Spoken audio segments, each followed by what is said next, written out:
Здравейте, приятели! Добре шли в криминалният ми YouTube свят. Надявам се да ви хареса днешната тема. Днес ще си говорим по една ужасяваща тема с една жена на име Лили и тя е убита от вампир и няма да ви разказвам повече. Нека да започнем с видеото.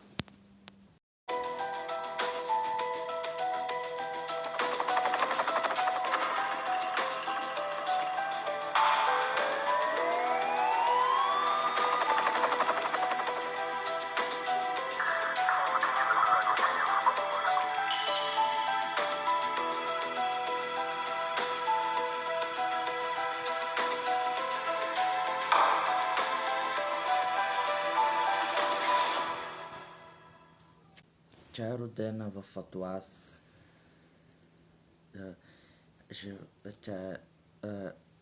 Тя е живяла в Стокхолм, Швеция, Швеция, в Атлас. Тя била незабележителна на 32 годишна жена, която живее в малък апартамент на презимен етаж в района Атлас и там обслужвала клиенти си, била проститутка. Последният път, когато Лили била видяна жива, бил вечерта на 4 май 1932 година, когато почукал на вратата и на съседката и си мини и я помолила за презервативи, тъй като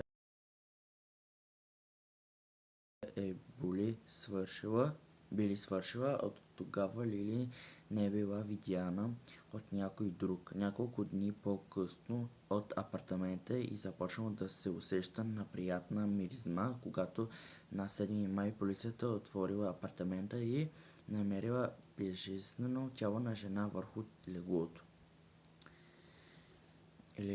Това била Лили Линстром. По това време Лили вече била мъртва в продължение на 3 дни, не по-малко от била напълно гола и използваният презерватив бил върху тялото и на главата и се виждала контузия, причинена от някакъв тежък предмет. Това обаче не е шокирало полицаи тогава, колкото последователи преглед на тялото и от патолога той открил, че в тялото Лили почти не е останала кръв. Нещо подробно на слюнка било открито по шията и тялото на жертвата, а не е били открити следи от проникване с нож, жило или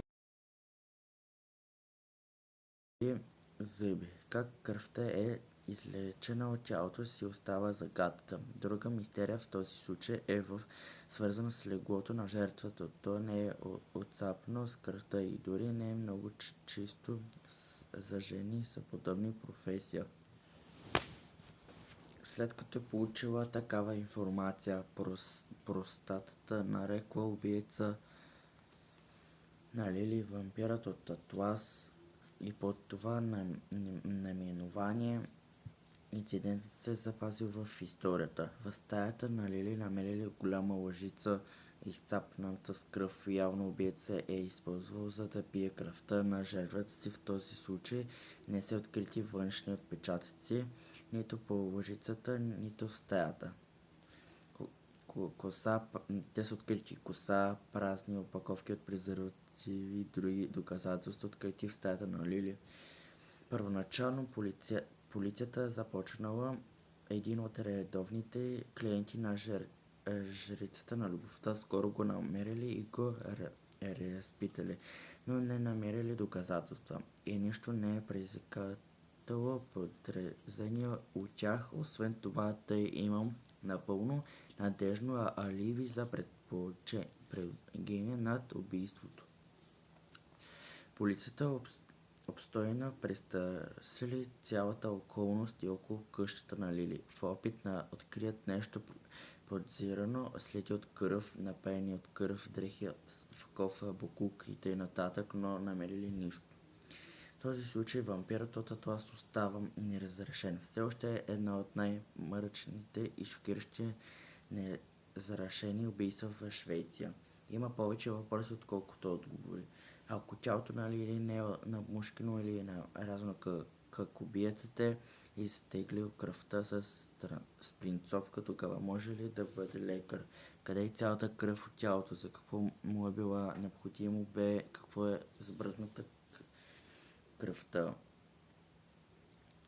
Или е била изпита цялата на мястото на убийството в човешкото тяло има около 4 литра кръв. Как е успял да изпия? Как се успя да не се изцапа с кръв? Чокът покрит са кръви петна, бързи ще бъде забелязан, но отново никой не е бил видял нещо подобно. Дори сега този случай може да доведе следователите на зададената улица. Онези години дори им се е струвал паранормален или ниво отвличане на извънземни. Това е, приятели, надявам се да ви е харесало днешното видео. Ще се видим утре, може би, не знам, ще се видим в следващото видео.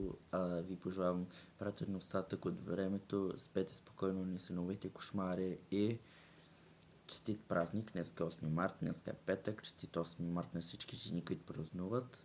Бъдете здрави, щастливи и сбъдните мечти и всичко най-добро. Чао!